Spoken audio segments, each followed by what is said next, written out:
দর্শক, এই মুহূর্তে রয়েছি জগন্নাথ বিশ্ববিদ্যালয়ে। আপনাদেরকে জানিয়ে রাখি যে আজকে কিন্তু জগন্নাথ বিশ্ববিদ্যালয়ের কেন্দ্রীয় ছাত্র সংসদ যকসু নির্বাচন হওয়ার কথা রয়েছে এবং আপনাদেরকে জানিয়ে রাখি যে আজকে কিন্তু সকাল 8টা 30 মিনিট থেকে ভোট গ্রহণ শুরু হওয়ার কথা এবং বিকাল 3টা পর্যন্ত সেই ভোট গ্রহণ চলার কথা ছিল। কিন্তু ইতিমধ্যে যেই খবরটি আমরা আমরা যতটুকু জানতে পারছি যে এর মধ্যেই কিন্তু প্রার্থী থেকে শুরু করে পোলিং এজেন্ট, প্রিজাইডিং অফিসার সবাই কিন্তু ইতিমধ্যেই আহ, ভোট কেন্দ্রে উপস্থিত হয়েছে। আপনাদেরকে জানিয়ে রাখি যে 38টি ভোট কেন্দ্রে মোট 16,000 ভোটার কিন্তু আজকে ভোট দেওয়ার কথা রয়েছে। তবে একটি বিষয়ে আপনাদেরকে জানিয়ে রাখি যে এই ভোট গ্রহণকে কেন্দ্র করে কিন্তু জগন্নাথ বিশ্ববিদ্যালয়ে 3 স্তরের নিরাপত্তা ব্যবস্থা জোরদার করা হয়েছে।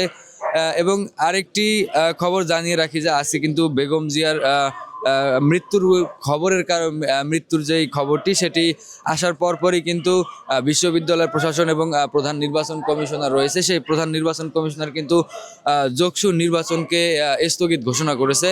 দর্শক, এই মুহূর্তে আমরা আছি জগন্নাথ বিশ্ববিদ্যালয়ে। আপনাদেরকে জানিয়ে রাখি যে জগন্নাথ বিশ্ববিদ্যালয়ের কেন্দ্রীয় ছাত্র সংসদের যে নির্বাচন, সেই নির্বাচন আজকে অনুষ্ঠিত হওয়ার কথা রয়েছে। তবে বেগম জিয়ার মৃত্যুর খবরেই কিন্তু সেই নির্বাচনকে স্থগিত করে রাখা হয়েছে।